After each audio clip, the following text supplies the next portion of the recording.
Welcome to the Dating After Divorce podcast.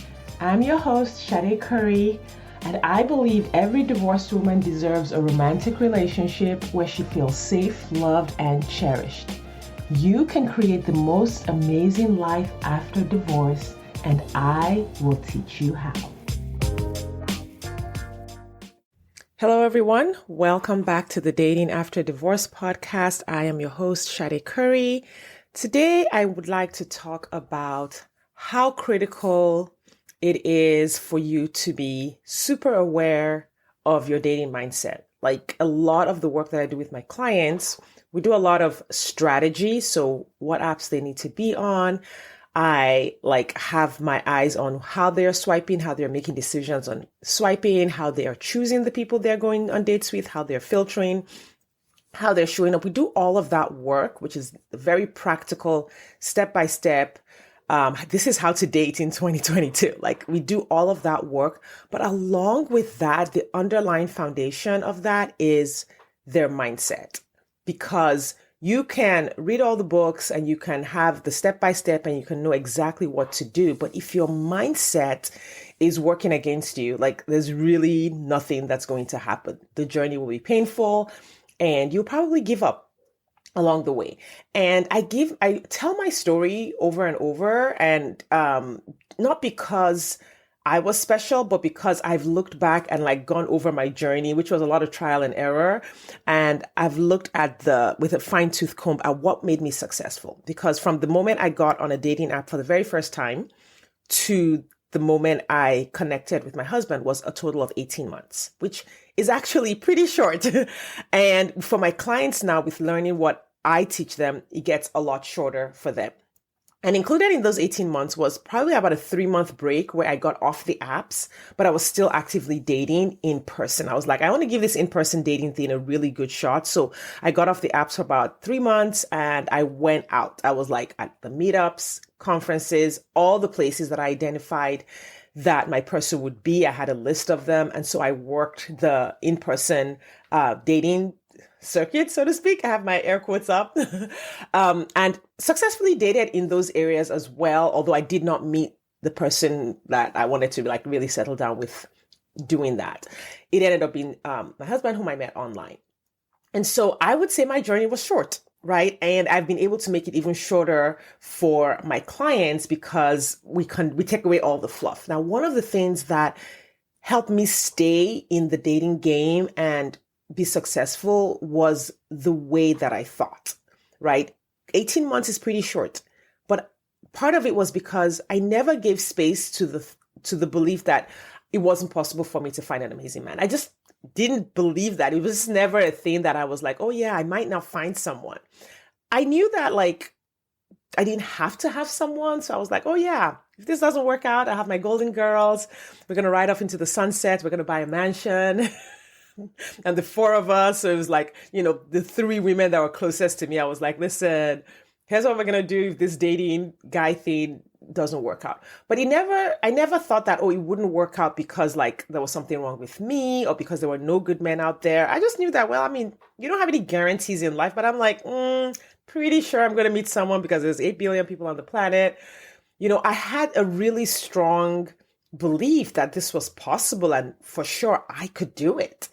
And it didn't mean that I didn't have doubts. There weren't moments where I was like, oh, well, that date didn't work out or that guy wasn't great. It didn't mean that there weren't moments where I didn't enjoy what was happening or someone ghosted me. All of those things happened. So there were those moments. The only difference was that those moments were not the determining factor on my dating. They were not the determining factor for my belief. And what I see a lot of times with women when I talk to them is that your current circumstances, your past circumstance, your divorce, the people you dated, the toxic guys are sort of like the evidence that you're using to see what's possible for you.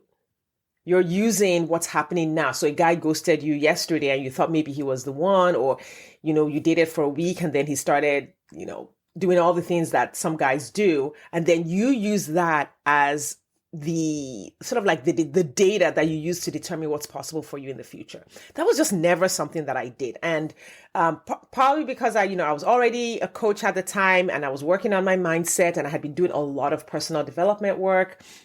I was doing a lot of work building myself up. So I did have that advantage. What I do now with my clients is I build all that into their dating process. All of the ways that I build my mindset up, I build that into their dating process now, because you have to have that. Your dating mindset is so, so critical, because so many things are going to happen along the way. And if you let the things that happen along the way determine what you believe is possible for you, you're going to create that. So I'll give an example. I was a client got on the apps for the first time last week, and we were working on swiping. And so with my one-on-one clients, what we do is we actually screen share. I'm looking at what they're doing, because their thinking process and their decision-making process, I want to make sure is all clean and clear and useful. And so we was going through, and I was saying, okay, so what do you think about this picture? And she was telling me her thoughts. And because of that, I was able to say, hey, this thought is useful and that's not useful, and we need to change this. And one of the thoughts that had come up for her was that the fact that she was seeing sort of like, just at the beginning of her journey, she was seeing, you could say, I don't know, 60-40 profiles that she liked. So 60% of the profiles that she liked initially, she was like, oh, I don't like these profiles that I'm seeing. And then 40% she was like, okay, maybe these are okay. But the fact that 60% of them were profiles she didn't like, her brain was interpreting that to mean that these are the guys who like her. And that means there's something wrong with her. That the fact that these men who were not what she was looking for were the ones who were reaching out to her immediately, she took that to mean, oh my God, this is what I'm attracting. This is what I'm bringing to myself. This is what I deserve. And I was like, oh, no. No, that's nothing to do with you. These guys are just on the app swiping and messaging everybody. But you can see how her mindset in that moment, if we hadn't been able to get in there and like identify that thought and create the awareness that, hey, this thought is coming up for you. You're thinking that because this guy who doesn't look great messaged you, you're interpreting that to mean that you are attracting that guy to you. When it has nothing to do with you.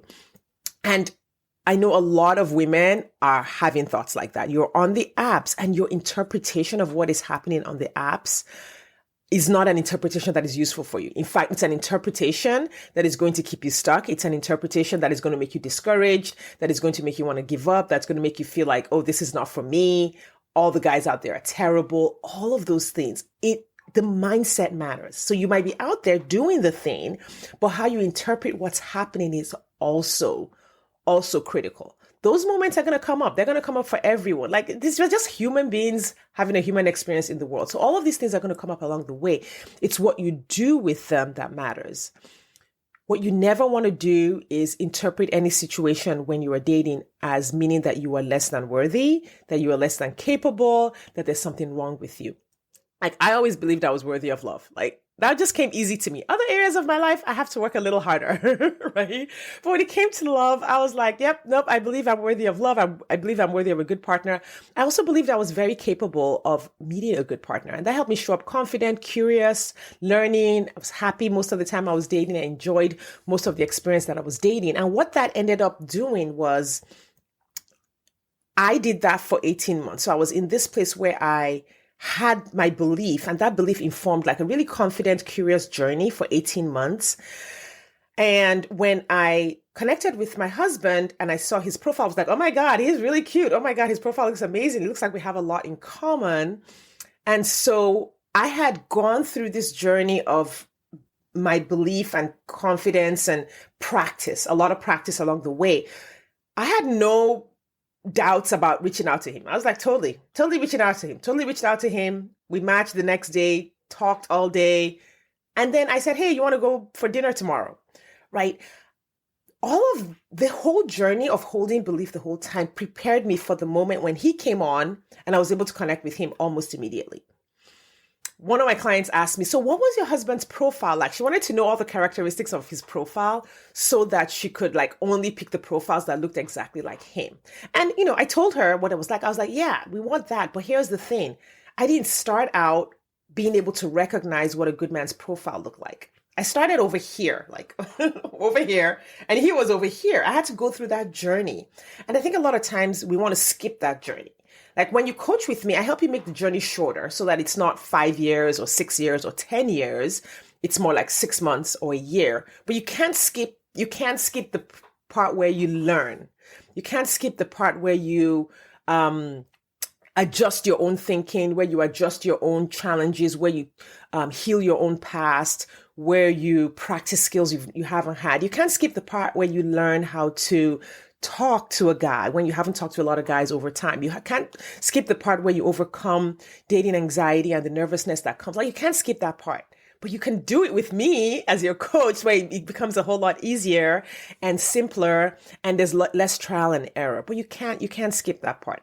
And you can't skip the part where you have to engage with your own brain and with your own thoughts. Like that, there's no way to go on this transformation journey and create something new without adjusting your thinking, because the thinking you've had so far has gotten you the results you've had so far. And that's not a shameful thing. That's just reality. Like in every area of my life, in my business, in my marriage, in my parenting, wherever I am currently is just based on what I've known so far, what I've done so far.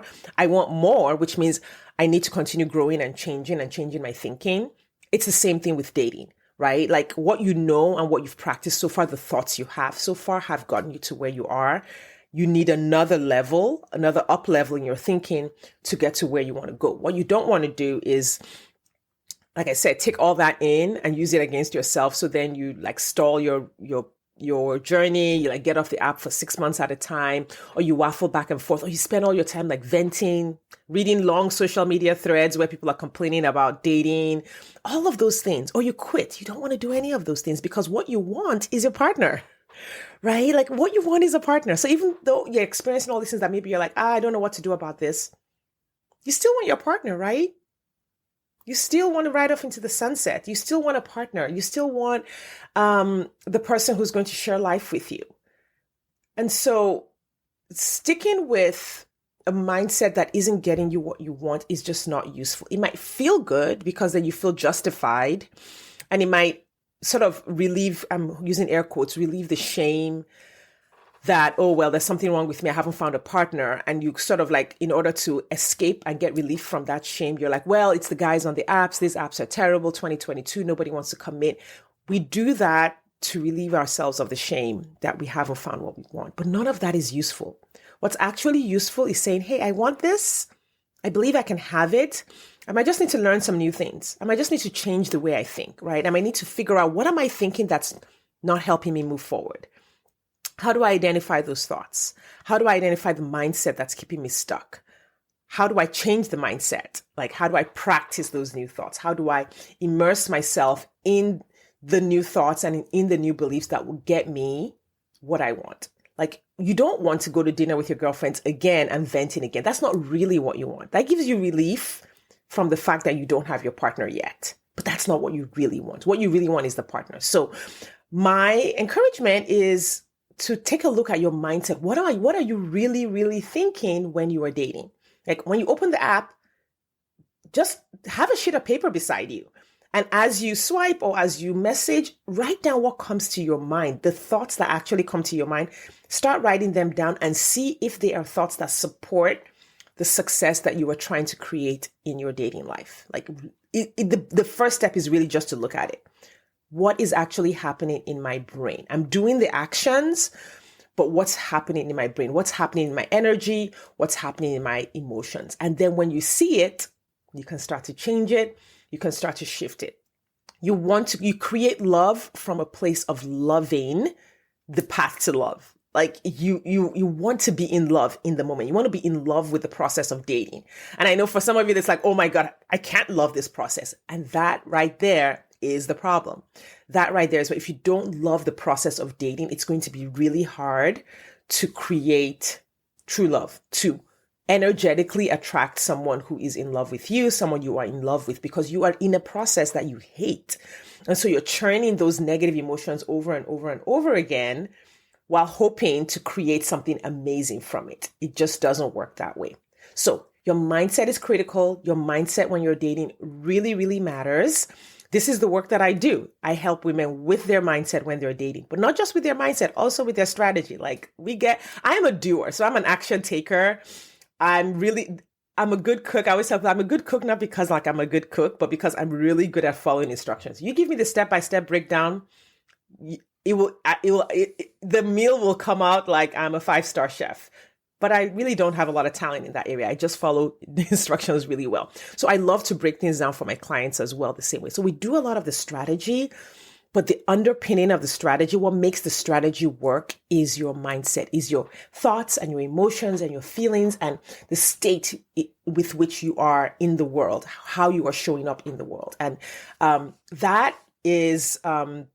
I think that is like the magic. That's the magic of the work that I do, is helping you create those emotions, taking out what's in you that is churning over and over the negative emotions around dating, and helping you take in what feels good, what's loving, what's supportive, what's nourishing to you. And those two pillars together are what create dating success. So your mindset matters, the strategy matters, but your mindset matters also. Right. So if you are interested in taking a look at your mindset, or taking a look at your strategy, or taking a look at both, I want to invite you to schedule a consultation call with me. It's an hour call where you tell me kind of what's been happening in your dating life, and I help show you where you need to make tweaks, what needs to change in order for you to be successful at meeting your partner in a short amount of time. Listen, there are 7 billion people on the planet, right? Chances are there's several thousand or several 100,000 people in your geography that are suitable partners for you. And my job as a dating coach is to help you connect those two things together. You where you are to the amazing partners that are available to you where you are. And we do that through your dating strategy. We do that through your dating mindset. And I'd love to talk to you about how my process could be useful in moving you forward. So there is a link in my bio. And for those of you listening on the podcast, there is a link in the show notes where you can schedule your consultation call. It's an hour call. This is what we talk about. We talk about the process, how it can help you meet your partner in 6 months or less. All right. Thank you so much for your time and attention today. I appreciate those of you who have spent this morning with me. I will talk to you next time. Thanks for listening today. If you are ready to get married after divorce, I want to invite you to download my free 8-video training specifically designed to help divorced women date with ease and get married again. Head over to ShadeCurry.com to get started. That's SADECURRY.com. I'll see you inside.